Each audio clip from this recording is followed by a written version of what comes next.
Thank you. My name's Nate Richard. I'm a partner here at Scattered Acres Farms and Roaring Creek Egg Farms. I'm joined with my father here in the crowd, my boys, and my wife, Missy, in the back. Scattered Acres Farms farm several thousand acres of corn, soybeans, wheat ground here in Columbia County. We also operate Roaring Creek Egg Farms. We produce eggs. We have a feed mill. We buy grain and make feed to feed all of our livestock here on the farm. So we employ about 35 people today across both of our businesses. So we're very fortunate here to that Building America's Future has decided to host this event on our farm because the interests of China purchasing farmland here in America affects us. It affects Pennsylvanians, and it's definitely an issue that's very important to us. So with that, I'd like to introduce Dave McCormick. Dave is a 7th generation Pennsylvanian. He's a West Point graduate, combat veteran, and Bronze Star recipient. He's a Pennsylvania job creator and a business leader. He's a national security expert and a strong and experienced voice for how to overcome the threat from China. And most important, he is a devoted husband and father of 6 bright young women for whom he wants to preserve the American dream. A trusted, thoughtful leader, Dave will fight for all Pennsylvanians. Thank you, Dave. Thank you, Nate. Thanks so much for hosting here. Great to be here. Beautifully. Thank you, everybody who's on the panel. We've got a great group of panelists, and it's good to be here. You know, this is about 10 miles from where I grew up in Bloomsburg. My brother's got a farm here outside of Catawissa, and my family has a farm between Danville and Bloomsburg on Frosty Valley Road. So it's good to be home. I remember playing football and wrestling at Southern Columbia and spending lots of time in this part of the world, and it's really great to be here. You know, I decided to run for the Senate. I've got those 6 daughters, and the 6 daughters are, once you've had 6 teenage daughters, running for office seems easy. And I'm worried about America's future, and the American dream that I've had, and the America that we've all grown up in and love is not going to be here. And I think one of the biggest challenges we have is how to deal with China. China is a true threat, an economic threat, a national security threat. It's becoming the leading techno-authoritarian state in the world. It's trying to displace America as the greatest superpower in the world. And Washington, both Republicans and Democrats, have been slow to respond to the challenges. We've become more and more dependent on China. We've had economic policies that have helped China grow and build its economic ability and its military ability. So about 6 weeks ago, I kind of laid out a vision of the kind of leadership I'd bring to the Senate and what we should do to deal with China. And I laid out 6 bands, the bands that we should undertake to change our direction with China. The first band was something I just talked about earlier today up in Luzerne County, up in Kingston, which was stopping the flow of fentanyl into the United States, which is killing our kids, killing Americans, 106,000 Americans last year. The second ban was to stop giving China preferred trade status. It's called PNTR, which is Permanent Normal Trade Relations. We give them access to American markets. We did it over the last 20 years or so. And China hasn't followed the rules. They haven't followed the rules in intellectual property protection. They haven't followed the rules. They've subsidized their industries. So it's made it really difficult for Americans to compete on a fair playing field. You know, agricultural seeds, as an example, they've stolen intellectual property in that area. So stop that preferential treatment for China was the second recommendation. Third recommendation is we're making ourselves more and more dependent on China because while we're reducing our dependency in some areas like pharmaceuticals, we're making all this solar panels and lithium batteries in China. So when the Biden administration is going down the path of saying the whole country has to switch to EVs, we're essentially making China, giving China leverage and making them more dependent because the lithium batteries come from China and the solar panels come from China. The fourth ban that I argued for was to take China out of and essentially hold accountable the World Health Organization.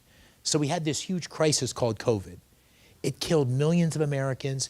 It destroyed trillions of dollars of economic well-being here in America. And we still don't know how the heck it happened. We know that COVID originated in Wuhan, this city in China, but the Chinese haven't given us any insight into how that happened. And so as a result, we don't know how to not make this happen again. So I'm not sure what happened, but I know that China didn't help resolve this biggest crisis many of us have had in our lifetimes. And the World Health Organization, which is this global organization, has basically protected China rather than held it accountable. The fifth thing I said that we should do is stop letting U.S. companies and U.S. investors invest in China in a way that's helping them to build their military and to build the Communist Party in a way that's going to come against us. So we have companies today based in the Silicon Valley that are investing in artificial intelligence companies directly associated with the People's Liberation Army. We said we have to stop that. We have to ban that. And the fifth ban, which brings us here today, is the ban on the purchase of farmland, strategic purchases that are happening across America. China is buying farmland across the world. China is focusing buying farmland here in the United States. Its holdings of farmland have gone up by 10 times magnitude, a multiple of 10, in the last 10 years. They're buying land all over the Midwest. They're buying land here in Pennsylvania. And they're also buying land or attempting to buy land near military bases. So I think this is a major issue. And that's what we're going to talk about today. I think that we should restrict China, really foreign investors in general, but particularly China, from buying big chunks of American farmland. I think that should have to go through a very specific review, a strategic review to block that. I think we should have a huge emphasis on food security that comes with owning our farms here in the United States. We learned during COVID what it's like to be dependent on other countries. We couldn't get pharmaceuticals because our pharmaceuticals were in China. We couldn't get new pickup trucks because the semiconductors that we needed to go in those pickup trucks when they were assembled, we didn't have here in the United States.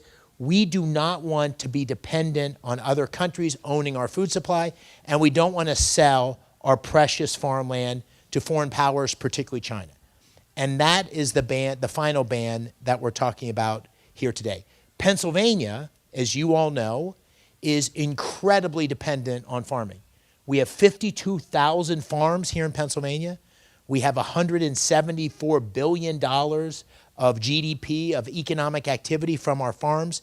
It's the largest employer of something like 75,000 employees here in Pennsylvania. So agriculture is so critical to Pennsylvania. And we don't want China buying up these valuable assets.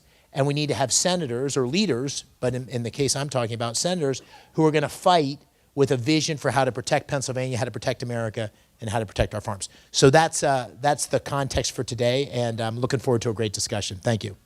Thank you, Dave. If we could, I'd like to just go around the panel here and have everybody introduce themselves. Why don't we start down here, James? My name is James May, and I'm the Regional Director for United States Congressman Dan Muser. Representative Joanne Stair from the 107, serving Northumberland and Schuylkill counties. Good afternoon, everyone. My name is Robert Ledbetter. I'm the state representative for the 109th District right here in beautiful Columbia County. Hi, I'm Mark Schultz. I'm currently the president of the Columbia County Farm Bureau. We like to work with the farmers in our county here and attribute to the issues, and this is why I like to participate in a thing like this. Thank you. Hello, everybody. My name is Randy Karchner, Columbia County Commissioner. Thank you. Brian Campbell, farmer in the Berwick area, went to Central Columbia, wrestled when Dave wrestled back in the 80s, and got a good guy here. Good, thank you, everybody. Dave, our host here, Building America's Future, brought us together to discuss China, as you mentioned, and specifically the fact that it's directly affecting us today and potentially in the future. Why is it a threat to our national security and our prosperity? And how, with good policy, can we regain our sovereignty and security over our land and our food supply here? Yeah, thank you. Well, just to reinforce a couple things, and we got all sorts of challenges. I think it's obvious, challenges as a country right now. All sorts of challenges, everything from a wide open southern border that's having huge implications for our agriculture industry, to huge intellectual property theft that's being undertaken by the Chinese. They're stealing our technology. They reverse engineer our technology, something manufactured in China. Next thing you know, that same thing is being manufactured by a Chinese company in China. And China's economy is state-run. It's a state-run economy. So when China tries to compete with the United States, you're not competing on a level playing field because China is investing in those companies in a way that doesn't have to be necessarily profitable. And so when U.S. firms compete with China, because it's not a level playing field, and because China hasn't played by the rules, they don't get our American producers, our American manufacturers, our American farmers don't get a fair shake. So that's the world that we're living in right now with China. And so the first step is to hold China accountable. Hold China accountable for its misbehavior. Hold China accountable for the fentanyl crisis. Hold China accountable for COVID, all those other things. And it's to reestablish a relationship with China that is on an even playing field. China is the second biggest economy in the world. It's the second biggest country in the world. It has the second biggest military in the world. We're going to have to coexist with China. We don't want to go to a war with China.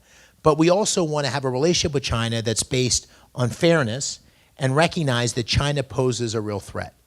And so when we have that context, that's how we come to what the policy should be. The policy should be, in my opinion, a fair playing field for commerce. If we're going to trade with China in things that aren't critical to national security, we trade on a fair basis, so we have to have open markets both ways. It has to be fair. If it's not fair, then we have to impose the restrictions to make sure it is fair. We have to demand fairness. And we don't want to give China the leverage of owning our land. We don't want to give them the leverage of owning our land, because all of a sudden if things start to go south and the relationship goes in a bad direction and we start to have conflict, China would have control of a critical asset right here in the United States.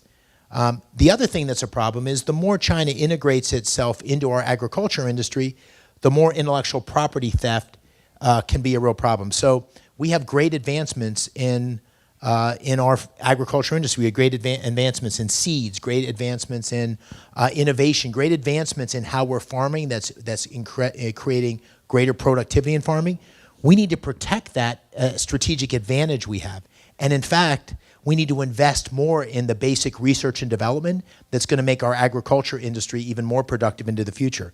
So as your senator, I would be advocating an agenda that basically makes sure that we have free and fair relationships around the world, particularly with China, that we have policies to make sure agriculture producers, but also manufacturers, compete on a level playing field. And I wouldn't give China leverage on us by allowing them to buy farmland that they would use to an advantage and disadvantage us and give them control of our food supply. The other thing I would say is some of China's land purchases are mysteriously near military bases. I also would restrict those.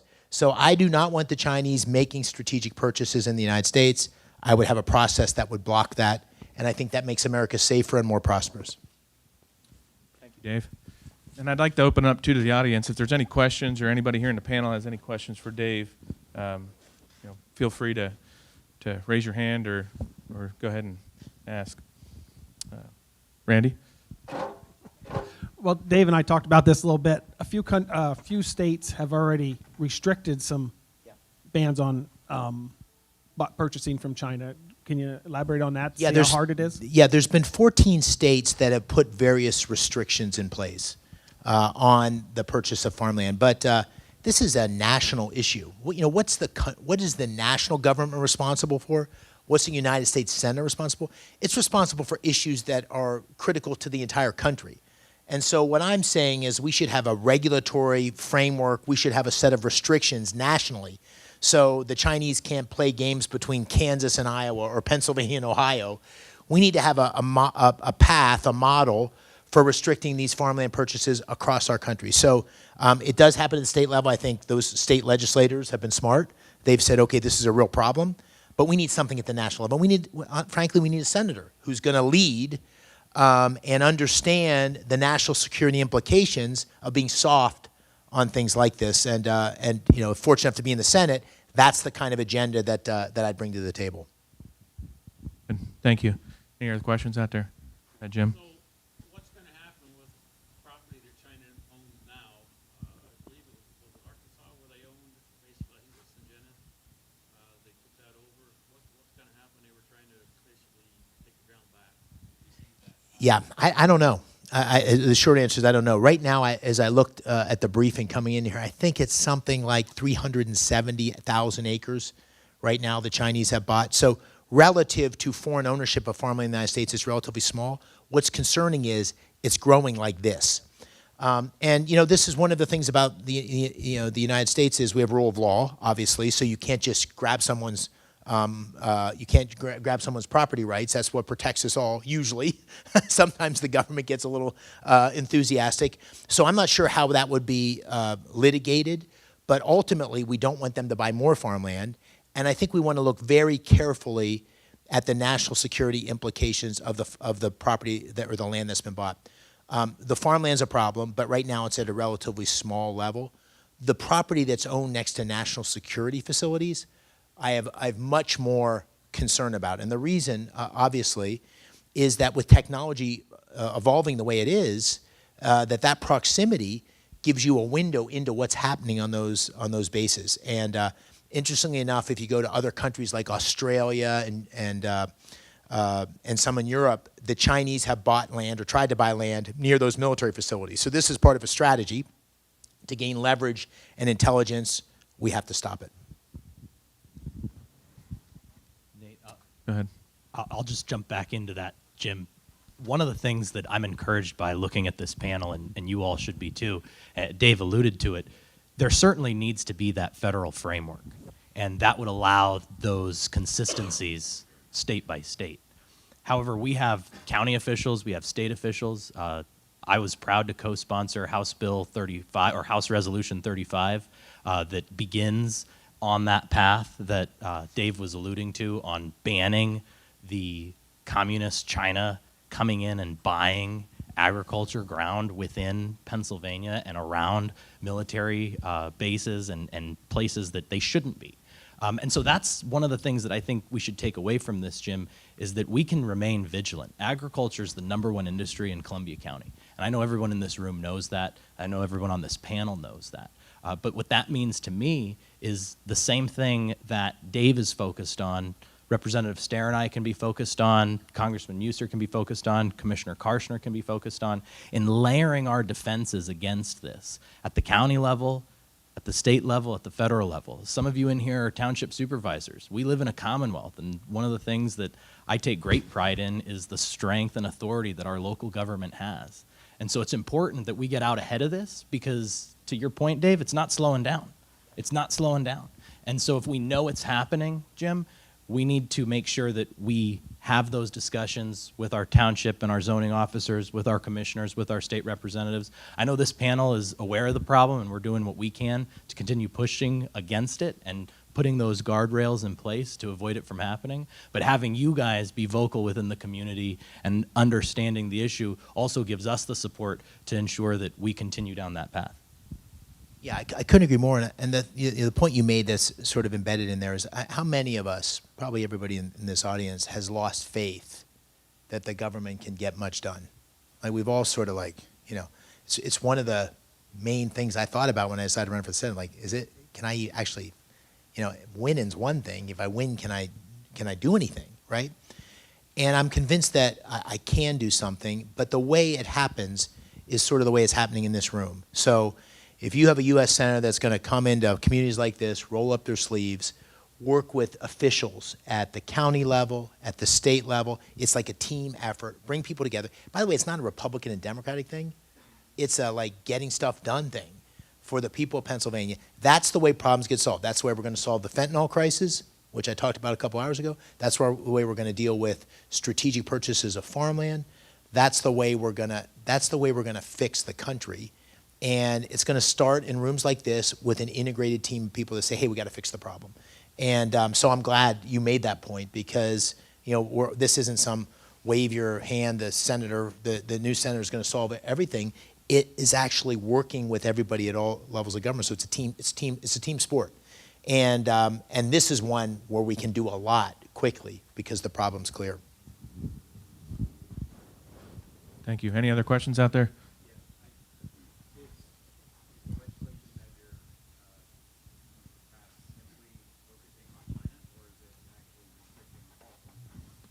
It'd be focused on, thanks. The question, if you didn't hear it, was, is the ban I'm calling for focused exclusively on China or other foreign countries?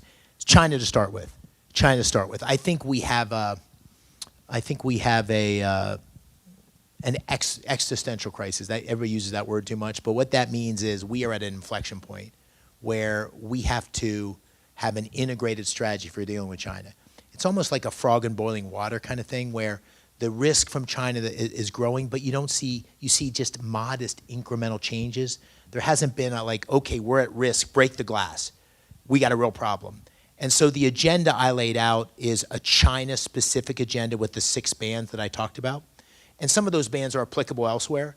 But what I'm advocating is that we take this existential threat on. It's the biggest issue we're facing. As big a challenge as what's going on in the Middle East is, as big a challenge as Putin's aggression into Ukraine. All of those things are problems. The rise of China and the threat China poses is the challenge that's going to haunt us for the next 20 or 30 years. And so that would be the focus, although some of these things may apply. There are other countries. I certainly wouldn't want Moscow in here or Iran buying our farmland either. Right now, the country that's showing the propensity, the will, and the growth of purchases is China. Go ahead, Jim. So I'm glad that you're focusing on this.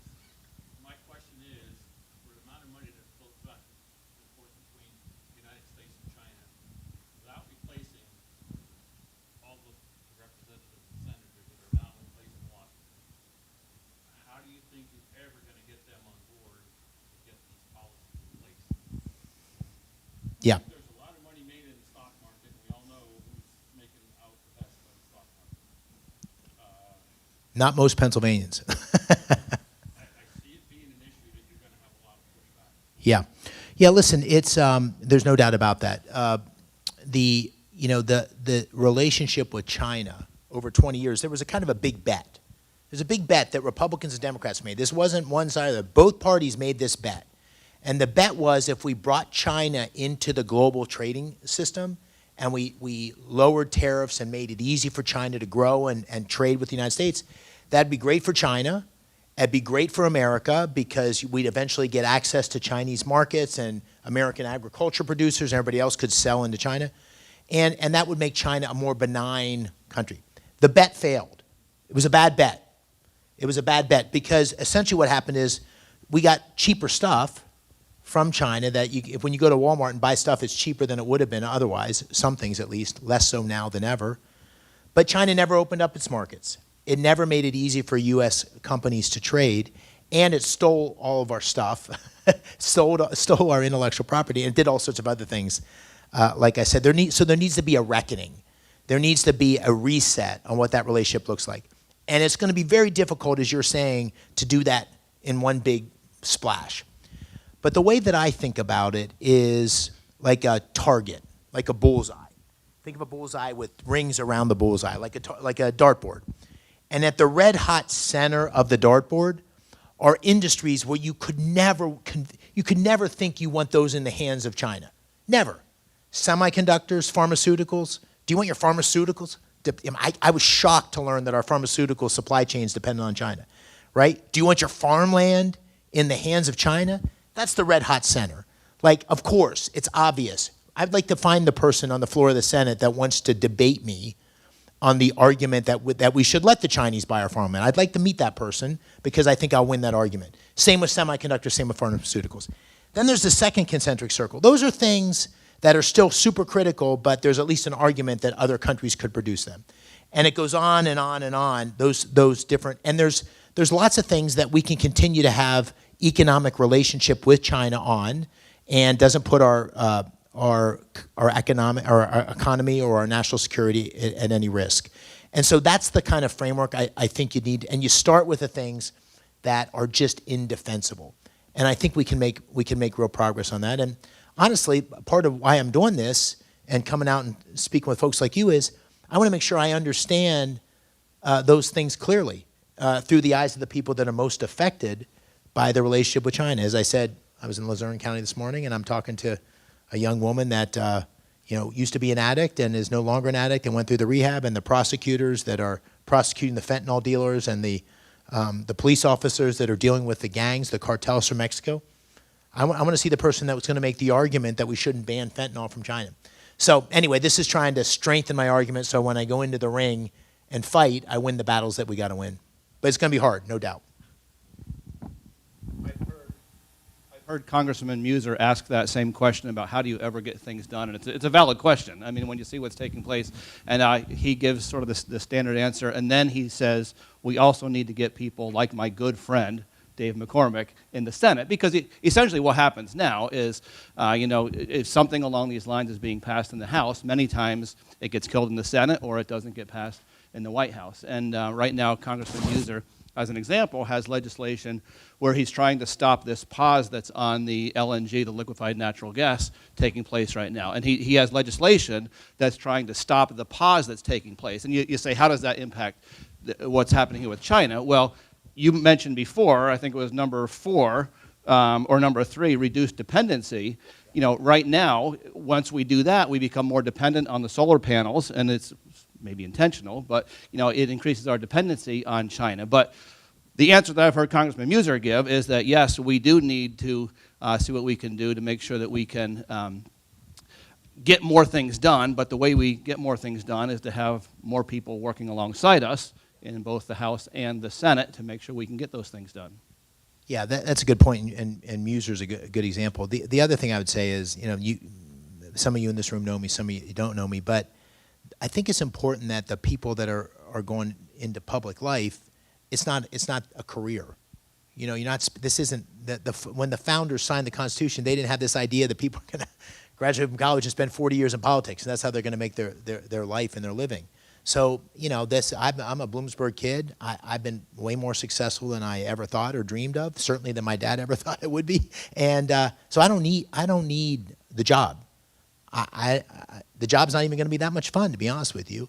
But it would be an honor to have the job because it's an opportunity to serve people. The reason I make that point is I don't need to make a living after this. I don't owe anybody anything. I don't owe President Trump anything. I don't owe Mitch McConnell anything. The only people I would owe anything to are the people of Pennsylvania who put me in office. I want to just say that for a minute because that mindset is really critical. I don't need to earn a living after this. This is a commitment to service. And when you have that kind of liberty, that's when you can break some glass.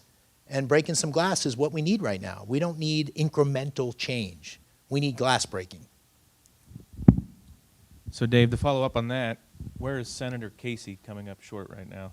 I saw the House passed the bill to reform the Committee on Foreign Investment in the United States. This organization controls all purchases of land by our adversaries.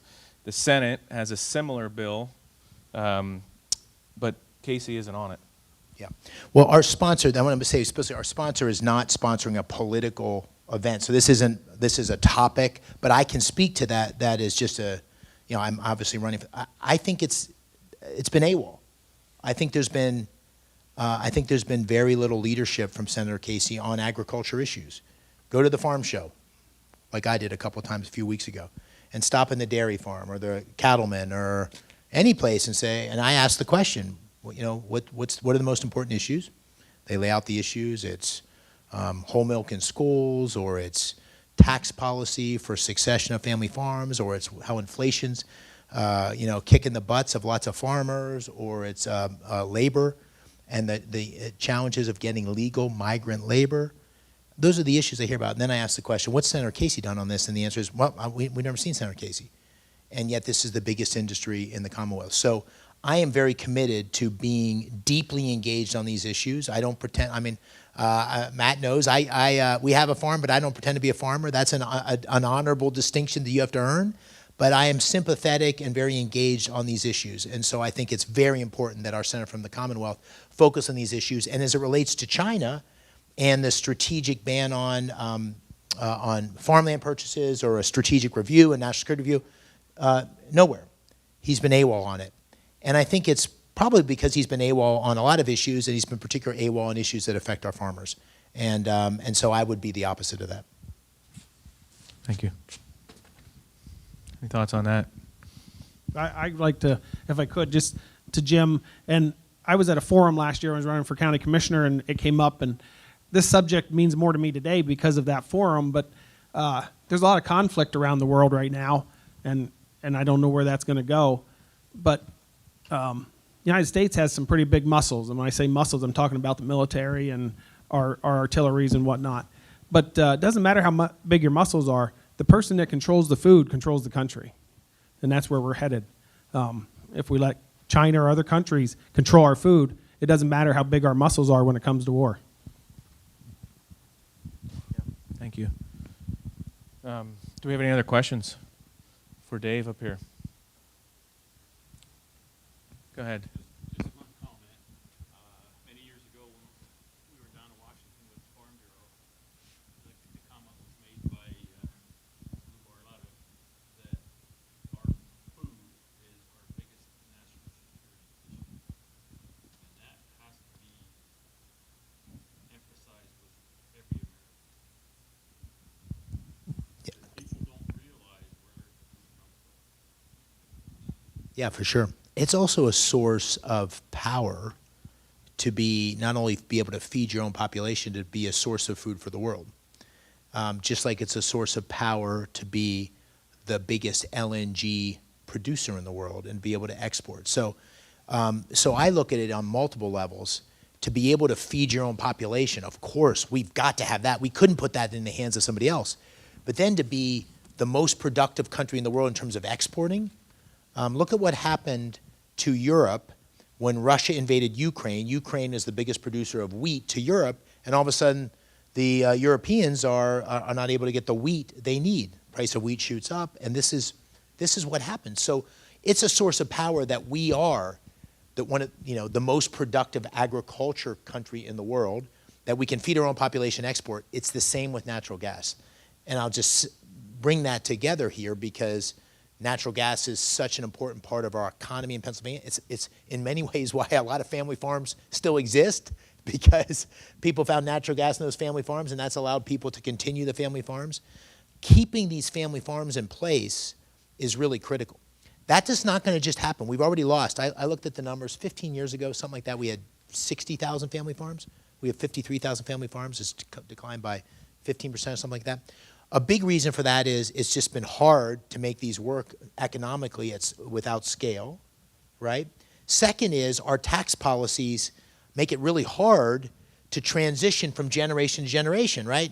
I don't know what farmland is around here now. It's 5, 6, 7,000 acres, something like that. I was down in Lancaster County. It's 50,000 an acre. 50,000 an acre. You got a 100-acre farm? I mean, who can afford to pay the taxes on that if their folks die and you're going to pay the estate tax? So these things don't just happen unless you have leadership that says, wait a second, agriculture is a strategic priority, food security is a strategic priority. We need a set of policies that are going to allow our family farms to continue to prosper. And then I'll make the final point, which you all know, which is it's an important community too. Nobody is in this farming for the most part. Maybe you are because you're at such scale. Nobody's in this because it's the most lucrative thing they can possibly do. They're in it because it's a lifestyle. It's a way of living with their family. It's a way of producing that is unique and special. And if we're not careful, we're going to lose that. Letting China buy up our farmland is one problem. Bad policy that doesn't allow the transition from family generation to generation is another problem. Stupid policies that drive up inflation, that make it hard to pay for fuel and everything else are another problem. We got to have smart leadership that fights for our farmers because they recognize how important it is. Thank you very much. Charlie, go ahead. Dave, you kind of led into something that's been the majority of people in here are Farm Bureau members. By far, the majority here are Farm Bureau members. I'm a state director. Rich is a state director. Matt Valley is the state director. Talk about policy. Farm Bureau is a grassroots organization that creates policies. We have those policies in place. Talk about food security. That's one of the main points, food security. We would love to sit down and hear your ideas as we are today and talk about Farm Bureau policy. We've done the same thing with Senator Casey. This is a nonpartisan. Yeah, that'd be great. So we'd like to have that opportunity. I'd love to do it. I'd love to do it. And, as I said, I've talked to a couple folks, and I might have mentioned to you, but I talked to Keith Eckel the other day, and he was making the same recommendation. And Carl, obviously, Carl Schaefer's been very supportive and involved. So I'd love to do that in the best way to do it, whatever you think, just a way to get smart on all the issues from your perspective, because, as I say, I think it's critical. I will talk to our President Huffman. Yeah, I talked to him already today, but he's in a trustee meeting now. After, good. we'll talk about that and make that happen. Great. I met him at the farm show when Mike Firestone did an event, and I met him briefly. So we talked briefly, and I'd love to get together. Okay, one thing that you mentioned briefly, talking about ag labor. Brian, I'm also chair of the ag labor committee. H2A labor. Yeah. I'd like to talk about that. Great. Year-round visas for agricultural workers, because for many of our members, ag labor is a huge problem. Yeah. Getting reliable labor. This one drops a lot in the field. Yeah. And Brian could speak to that much better than I can. Yeah. No, I've heard this, Brian, and I'd love to get your thoughts on it. But I mean, we can do two things at the same time, and they need not be at odds. They're not at odds. Our southern border is a disaster, an absolute disaster that jeopardizes our national security, our economy, fentanyl, 160 people on the terrorist watch list. I mean, it's a debacle of epic proportion. We must fix that, and at the same time, we must reform our legal immigration process to meet the needs of an ever-changing dynamic economy. And that includes legal migrant labor, and that includes, some of the particular skills that, I go to most employers in Pennsylvania and say, what's the biggest problem? They say, I can't get skilled labor. So there is a way, and that need not come at the expense. In fact, it can be to the benefit of the American worker. So there is a way to do both of these things, and I'd love to get the specific ideas and just hear what you're experiencing. Yeah, I can speak a little on H2A. Obviously, it's a guest worker program, federal program. Some of the regulations that are involved in it, a lot of people would like to see them get changed. I've come to the fact that it's hard to get them changed and maybe impossible to get them changed. So we're just trying to work with them the best we can. But education, and the more you can understand what the deal is, some stuff just doesn't make sense, but yet it doesn't change. So I'm actually on the Workforce Development Board currently for the state on the Ag Committee chairman. So we're trying to do some things, and really education is the biggest key. Folks just don't understand. But there's no question, labor, especially in the vegetable industry, we can't do it without labor coming out of Mexico. So immigration, right there at the top of the list. Fentanyl problems that you talk about, learning from these H2A guys that are coming across, how the cartels are working, just that education learning. But H2A is a huge, huge deal. Yeah, great. I'd love to do that. Thank you. Thank you, Brian. Go ahead, Rich. Rick Schumann, I'm ninth-generation farmer. My son came back to the farm. He is content. We talked about saving the ground and passing it on from generation to generation. My concern is you look around the room, the average age of the farmers getting older and older. And so there's not so many young people. There's a young fellow sitting here behind you now, which I'm glad to see here today. But we need to work on developing programs to bring more young folks into our occupation. Yeah, I couldn't agree more. I think I'm sure that part of that has to be making the economics of passing a generation to generation plausible, and I think part of it is also showing with the right support how a farming life, it can be financially viable. And as you know, the one other thing I forgot to mention was regulations. So you go talk to farmers and you say, "What, if you could wave a magic wand, what could you fix?" And I was with a cattleman the other day who's raised a bunch of steers, and he took me through the regulations that he had to have for migrant labor. By the way, the regulations on the facilities where they would stay, the regulations near. It was when I got to the end of this conversation of all the things he needed to do just to be able to run his, 150 head of steer. It was mind-boggling. So we need to have regulations that protect our food safety. We need to have regulations that protect, all the things we need to protect. But our regulatory state is spiraling out of control because these regulatory agencies, let's give everybody the benefit of the doubt. Let's say these are well-meaning people. You say, listen, you're a hammer looking for a nail. What's the right regulation? And they just compound on one another. And there's no mechanism by which regulations get reviewed and taken away. And Trump had some ideas on that around, for every new regulation, you get rid of 2. Smart. There may be ways to have a fast-track, accelerated regulatory review where you challenge a regulation and it has to be resolved in 90 days and it doesn't cost you a bunch of legal money. There's ways to do that. Now, ask yourself what a senator should do. Well, the senator, the legislative branch is an equal to the executive branch. It is in part responsible for keeping the executive branch accountable. So who do those regulatory agencies work for at the federal level? They work for the president. My job as a senator would be to say, wait a second, Department of Agriculture or Interior, wherever it is, wait a second.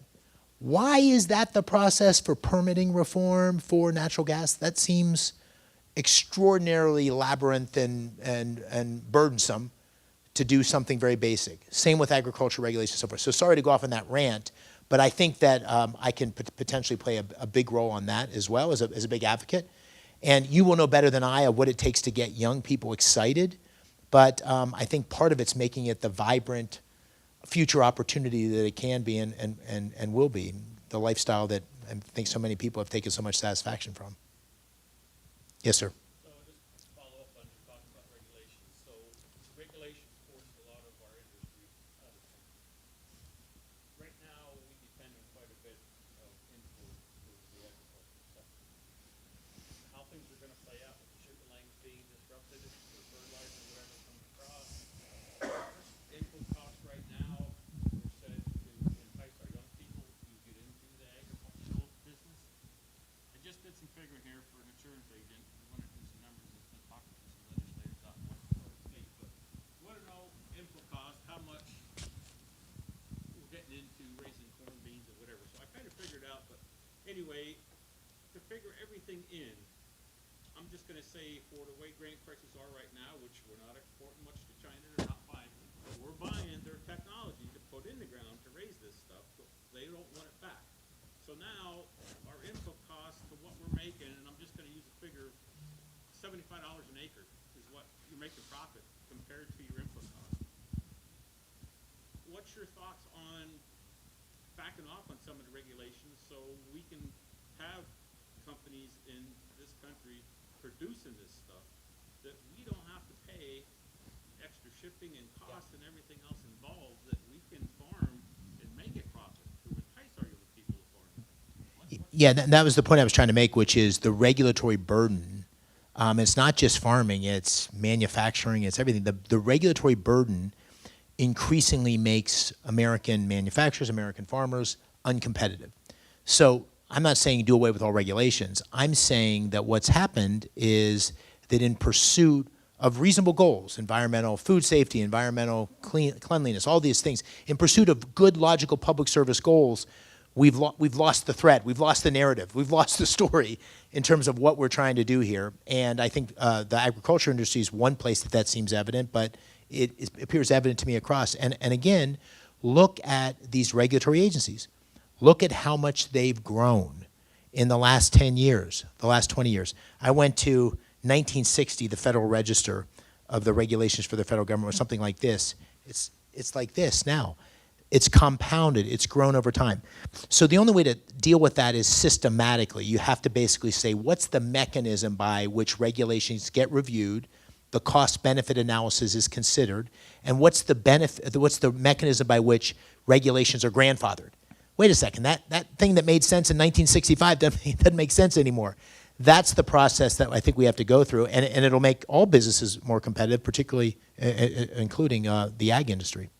It's a shame, it costs so much more money, and they can attribute to this, just dealing with permits and everything else. Well, this is... It takes them an extra 2 years to get a project done because, I know that's true, and I keep coming back to it, but it's so important. It's so important for this area. If you said you were king for a day of Pennsylvania, what would you do if you were king for a day? You could do one thing. What would you do? Well, Pennsylvania has the 5th largest natural gas reserves in the world. If Pennsylvania were a country, it'd be bigger than many of those Middle Eastern countries in terms of its natural gas reserves. On top of that, Pennsylvania is located within 400 or 500 miles of 60% of the population, right? So it's like the blessing of all blessings. And yet our ability to drill and export natural gas is very constrained. It's constrained because we can't drill. It's constrained because we don't have pipelines that can carry it to Boston and New York and other places. It's constrained because we can't put a port on the, even though we have Atlantic access, we can't put a port in to export. All of that is because of regulations. State regulations, federal regulations. Just think about it. The unbelievable benefit to Pennsylvania it would unlock the natural gas industry. Remember here, I mean, I knew something was going on in Bloomsburg when I came back. Everybody had new pickup trucks. Like this fracking was a big deal, right? This is the beginning of something that could be an energy revolution that would change America's trajectory, make us a net exporter in a very significant way. But we have to change the regulations to do it. And the Democratic Party and Senator Casey in particular have advocated restrictions on natural gas drilling, more regulation, and that's come at real economic cost to the people of Pennsylvania and the people of America. It's a perfect example of what you're saying, and it's incredibly burdensome. Thank you, Dave. I'd like to thank Building America's Future for getting us all here today. I'd like to thank the audience, our panelists, and everybody who's been involved, and especially thank Dave for coming out and talking about this issue that's so critical to our future, China. So I'd like to ask Dave for just some closing remarks on thank you. what brought us here. Well, thank you all for coming. Thank you for making time. It's really so good to be here. And it's good to be here and talk about something that's so important to our country, so important to Pennsylvania. And you know, I'm excited. I'm honored to be running, and I think this and many issues stand in the way of America being all that we want it to be. You know, second time I've run. The first time I ran, I lost. The second time, you know, you listen less to the political consultants. So I said, I want a bus. I'm going to get a bus and drive across all these backcountry roads, and so the bus is sitting out there.